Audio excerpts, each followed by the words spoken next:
My name is Diana. Growing up, I was the princess of a castle. I barely understood my parents, bless their souls. They had more money than some countries, but they made sure I knew the worth of every penny.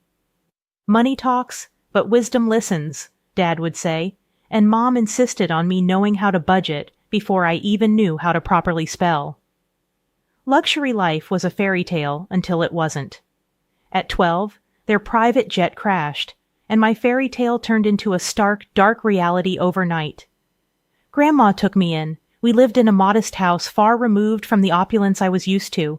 It was a different kind of life, one where luxury was in the love and care, not the material. My inheritance was a distant promise locked away until I turned 25. So I adapted, learned, and thrived under Grandma's guidance. College was my escape and my grounding. That's where Alex came into the picture. He was as far from my world as one could get, a scholarship kid with a heart of gold and a wit that could cut through any pretense. We clicked in a way I never expected. Bringing him home to meet Grandma was a nerve-wracking experience. I hadn't told him about the money. Better he doesn't know. Not yet, Grandma had advised, and I saw the wisdom in her words.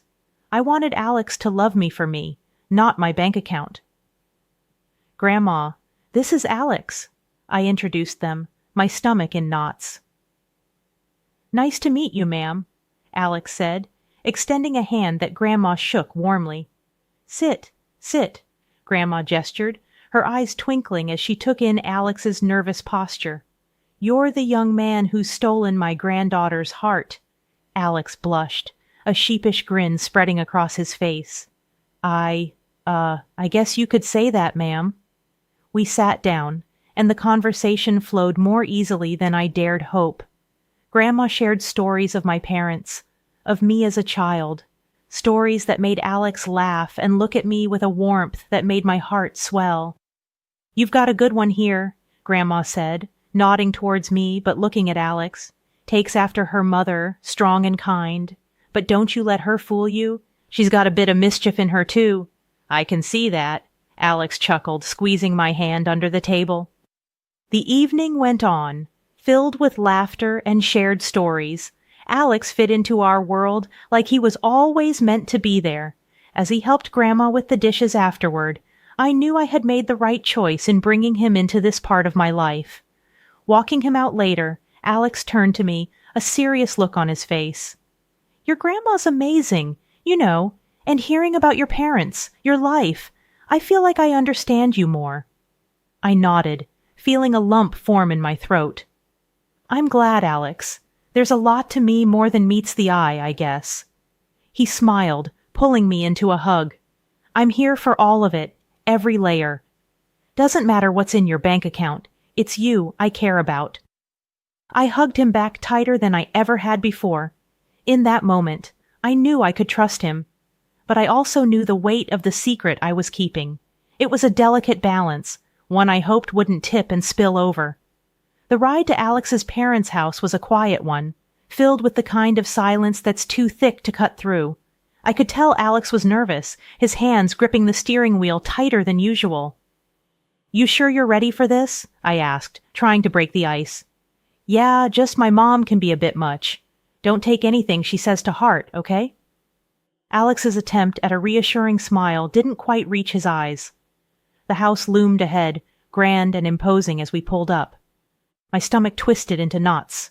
This was it, no turning back now. We were barely through the door when Alex's mom, Gloria, made her entrance. Her eyes landed on me like two laser beams, sizing me up in a way that made my skin crawl. So this is the girl you've been hiding, she said, her voice as cold as the marble floors. Mom, this is Alex, began Alex, but Gloria waved him off. I know who she is. Come, let's sit. I prepared some tea. Her command was not to be ignored, leading us into a living room that felt more like a showroom. The tea was served, and Gloria wasted no time. I hear you were raised by your grandmother. Must have been quite the humble upbringing, she said, the word humble sounding more like an insult. I clenched my jaw, fighting to keep my cool. It was my grandma who taught me a lot about life, important stuff, not just fluff. Gloria's lips twitched in a smirk. I see. And your parents, gone too soon? I heard. Tragic, really. How does one cope without the proper guidance? Alex jumped in, clearly uncomfortable. Mom, that's enough. Let's not— No, it's okay, Alex, I interrupted, feeling a surge of defiance. Yeah, my folks are gone, and yeah, it was tough, but I got through it. Made me who I am. Gloria sipped her tea, her gaze never wavering. Interesting. And what about your future, dear? Any plans, or are you just riding along on my son's coattails? That stung. I took a deep breath, reminding myself why I was here. I've got plans, big ones, and I don't need to ride on anyone's coattails to make them happen. The air was thick with tension. Alex, bless him, tried to change the subject. Mom, let's not do this, okay? We're here to enjoy each other's company. Gloria set down her teacup, a calculated move. I'm merely trying to understand the woman my son has chosen. You can't fault a mother for caring about her child's future. The back and forth felt endless, a verbal tug-of-war where no one was winning. Just when I thought I couldn't take any more, Alex's sister Lily made her entrance. Her eyes were curious but held an edge of judgment that matched her mother's. So, you're the famous girlfriend. Heard a lot about you, not all good, I might add, Lily said, her voice dripping with disdain. I was about to snap back when Alex stood up. That's enough, both of you. We came here in good faith to share a part of our lives with you. If that's not something you can respect, then maybe we should leave. The rest of the visit was awkward, to say the least. Conversations felt forced, every laugh a little too loud. But Alex held my hand under the table, a silent promise that we were in this together. As we left, I couldn't help but feel a mix of relief and frustration. I'm sorry about that, Alex said once we were in the car. They can be a bit intense. I sighed, watching the lights of the house fade in the rearview mirror. It's not your fault, but man, your mom and sister, there's something else. Alex chuckled, a sad sort of sound. Yeah, they are. But hey, we survived, right? Survived and stronger, I agreed, leaning my head against the window. The night sky was clear, the stars shining bright. Maybe it was a sign that no matter how tough things got, there'd always be a way through. The warning came swift and sharp, like a slap to the face. At our next awkward family meetup, Gloria, my future mother-in-law, didn't waste any time laying down the law. If you two are serious about getting married, we're getting a prenup signed, she declared, her eyes drilling into me as if daring me to object. I kept my cool, shrugged, and let out a low, "Fine by me. I'm not after your son's money." Alex looked like he wanted to crawl into a hole and disappear. Once we were out of there, he was all apologies and promises. My mom will get in our way. I promise we'll be happy, he said, his eyes pleading for me to believe him. The wedding planning sailed smoothly enough, but the big day itself, that's when the storm hit. Lily, the sister-in-law-to-be, got soused beyond belief and decided it was showtime. In the middle of our reception, she staggered up, glass in hand, and slurred out accusations loud enough for the back row to hear. This one's a gold digger, doesn't know the first thing about our kind of life. Illiterate, trying to snag my brother's cash. After that, there were other antics, molesting guests and other things that are not customary to talk about in decent society. I felt my face flush hot with anger and humiliation. Without a second thought, I pulled out my phone and called the cops. This drama needed an audience, and I wasn't about to let Lily's performance go unchecked. The aftermath was a hurricane of accusations and threats. Gloria avowed revenge for the disgrace I'd brought upon their family. You've made a mockery of us. The press will have a field day with my daughter's antics, thanks to you. Alex was torn, trying to play peacemaker in a war that had no room for neutrality. I saw the strain in his eyes, the way his shoulders sagged under the weight of his family's drama and his desire to keep us afloat. But I stood my ground, my resolve hardening. This wasn't just about me anymore. It was about drawing a line, about not letting wealth or the lack thereof dictate how I was treated. As the dust settled and the night grew quiet, Alex and I sat amidst the wreckage of what was supposed to be our happiest day. "I'm sorry," he whispered, his voice heavy with unshed tears. "I never wanted any of this." I took his hand, feeling the rough edges of our new reality. "We'll get through this, but things need to change, starting with setting boundaries with your family." The vow we made that night wasn't just about staying together. It was about fighting for the respect we deserved, about not letting old money or old grudges define our future. 2 years slipped by since we said I do, and those vows felt heavier every day. Gloria practically vanished from our lives. And honestly, I didn't miss her one bit. But it wasn't just her absence that marked those years. It was Alex's changing attitude that really drove the wedge between us. He'd come home late, if at all, muttering excuses about work that didn't quite add up. The warmth we once shared cooled into courtesy, and then even that faded. The tipping point came one night when he threw his jacket on the chair like it had personally offended him and said something I never thought I'd hear. "You know, I could have done better. Married someone with a bit more class, more in line with my circle." His words stung like a slap. I stood there, gobsmacked, wanting to scream, to tell him about the fortune that was mine. But Grandma's voice echoed in my head, advising patience, to see Alex for who he truly was. So I swallowed the truth and the hurt, biting back tears. I thought, maybe, just maybe, if we had a child, it might bridge the gap between us, remind him of the love that brought us together. "Alex, don't you think it's time we thought about having a baby? It could bring us closer," I ventured one evening, hoping to spark something of the man I fell in love with. His reaction was like a cold shower. "A baby now? Don't be ridiculous. We're not ready for that, not by a long shot." That conversation shut me down. It wasn't just the refusal, it was the disdain, the way he made it clear that what I wanted, what I thought could save us, was nothing but a foolish fantasy. Days turned into weeks, and those weeks into months of silence, of living side by side but not together. Each rude remark, every late night, added another brick to the wall between us. I confided in Grandma, poured my heart out over cups of tea that had gone cold before I could finish them. "He's not the man I married, Grandma. I don't know if he ever was," I lamented. She listened, her eyes sad but understanding. "You can't make someone be who you want them to be, darling. Sometimes we see what we want to see until we can't ignore the truth any longer." Her words, though heavy, carried a sliver of relief. I wasn't crazy. I wasn't asking for too much. I just wanted a partner. Someone who saw me as an equal, who respected me. But as the days passed, it became clearer that wasn't who Alex was, not anymore if he ever had been. The idea of leaving crossed my mind more times than I cared to admit.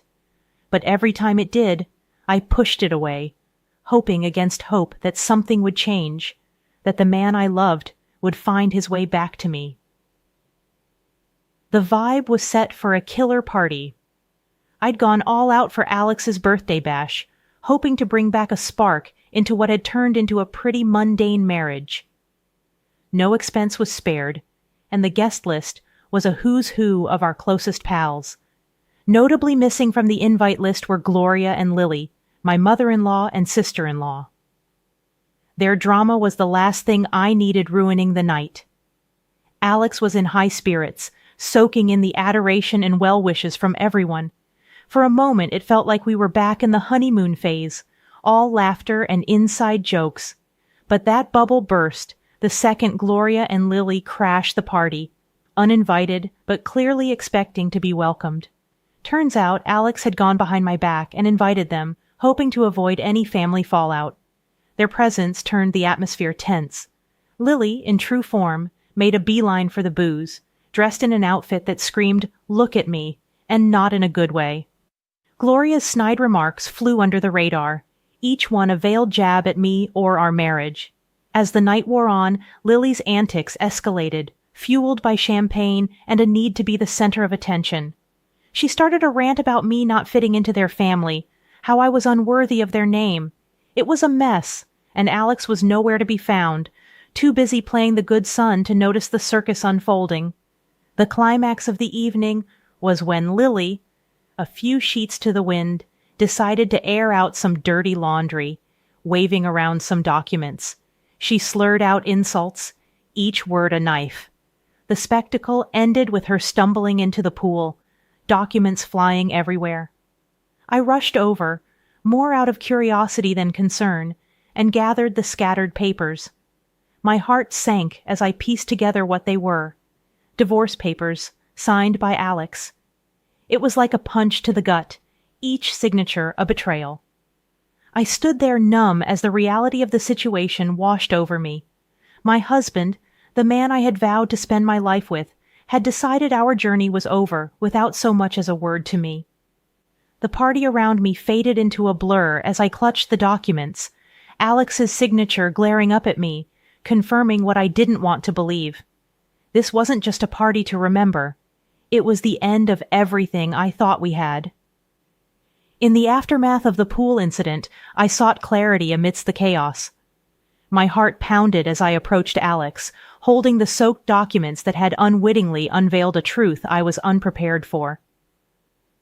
"Alex, what's this about?" I demanded, my voice stronger than I felt, thrusting the divorce papers toward him.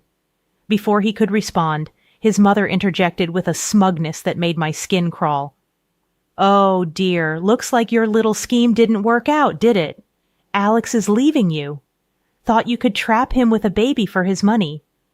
I stared at Alex, searching his eyes for any sign of the man I married, but he couldn't meet my gaze, his silence more telling than any words. With resignation, I signed the divorce papers. They were just a formality now, a closing chapter of a book I no longer wished to be part of. As the dust settled, Grandma approached, her presence a calming force. She didn't need to say anything. Her eyes conveyed volumes of empathy, understanding, and unspoken support that bolstered my resolve. It was then she decided to reveal the truth, not just to me, but to everyone present. "She doesn't need any of your money," Grandma declared, her voice steady and strong. "In a month, she turns 25, and will inherit a fortune far beyond what you could imagine. She's been raised to value people over wealth, to seek out genuine connections rather than financial gain." The room fell silent, the weight of her words hanging in the air. Gloria's face morphed from smugness to shock, then to a desperate kind of greed, as she quickly began backpedaling, her apologies as transparent as they were insincere. Alex, too, seemed suddenly eager to rewrite the narrative, insisting his intentions were never to hurt me, that he was merely influenced by his mother. But it was too late. The veil had been lifted, revealing the stark reality of our relationship and the motivations behind it.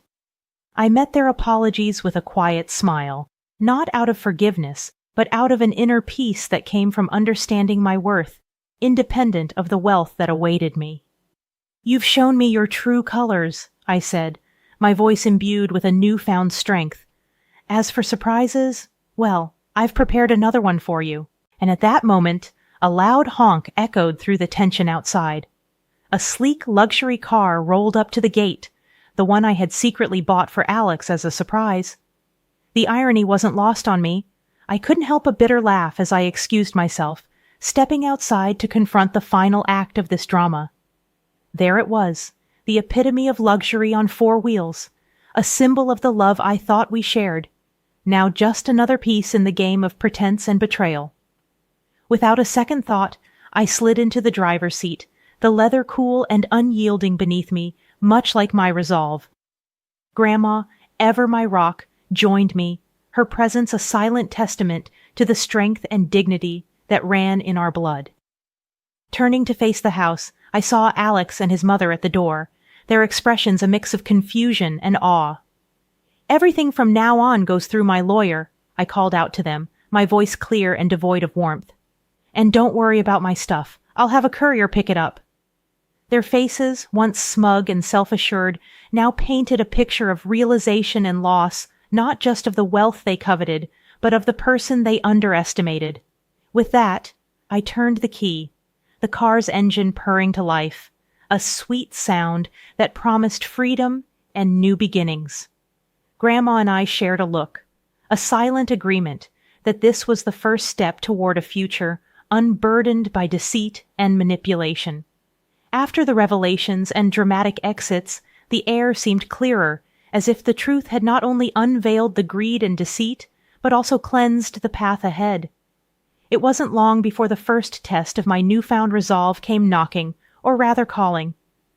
The phone rang, its shrill tones slicing through the calm like a knife. On the other end was none other than Lily, her voice dripping with an unfamiliar sweetness. "Hey, I just wanted to, clear the air between us. We're practically the same age, right? We could be friends." Lily's voice dripped with a saccharine sweetness that felt foreign coming from her. I couldn't help but let out a short, disbelieving laugh. The contrast between this tone and her usual disdain was stark. "Friends?" I echoed, the word feeling strange on my tongue. "You mean like how friends don't badmouth each other at parties or try to humiliate them in front of everyone?" There was a pause, a moment where I imagined I could hear the cogs turning in her head as she searched for a response. "Well, water under the bridge and all that," she attempted feebly. "Water into the pool, you mean?" I shot back, unable to resist the jab. The silence that followed was telling. It was clear that my refusal to play along had derailed her plans. "Fine, be that way," she snapped, her veneer of niceness crumbling away. "You'll regret this."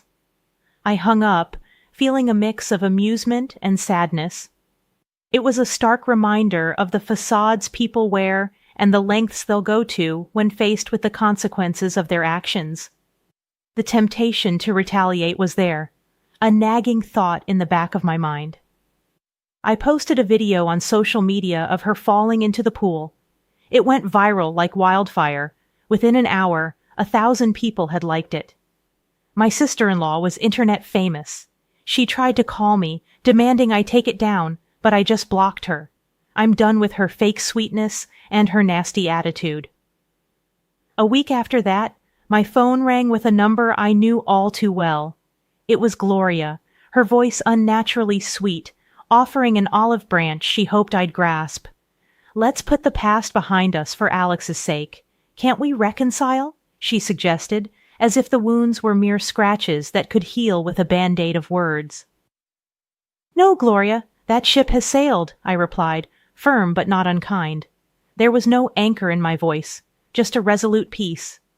"I wish Alex well, but our paths are diverging." Not long after, Alex made his own attempts at a reunion. One morning, I found a bouquet of flowers at my doorstep, the card bearing a simple, "I'm sorry, please come back" message. The sight of them sparked more anger than affection. Without a second thought, I tossed them into the trash. His efforts didn't stop there. He tried to visit, showing up unannounced with the hope of talking things through. But I wasn't the same person he left behind. His presence, once a source of comfort, now felt like an intrusion. One evening, as he made yet another uninvited appearance, I met him at the door with a resolve as hard as steel. "If you don't stop this, I'm going to the police," I warned, my voice steady and firm. "Your apologies can't undo what's been done. It's over, Alex, really over." The gravity of my words finally seemed to reach him. His shoulders slumped, and with a final lingering look, he turned and walked away. That was the last I saw of him. In the time that followed, I threw myself into charity work. It became my passion, my purpose. Helping those truly in need, connecting with people who valued kindness over wealth, brought me a joy I hadn't known was missing. Living with Grandma, I found peace in our quiet routine. We'd sit and plan our next project, our next way to make a difference. It was during these moments I realized this was where I was meant to be. I had no illusions about the road ahead. It would be fraught with challenges, perhaps even heartache. But I also knew it would be filled with joy, with moments of unbridled happiness and the kind of love that enriches the soul. And so I live my life looking forward, not back. I work, I help, and I hope. I believe in a future where I'll find true love, not defined by wealth or status, but by genuine connection. And yes, one day, I'll have those 3 beautiful children I dream of. But for now, I'm content. I'm building a life of purpose, surrounded by love that doesn't ask for anything in return. This isn't just the end of a chapter, it's the beginning of a whole new book, and I'm the one writing it.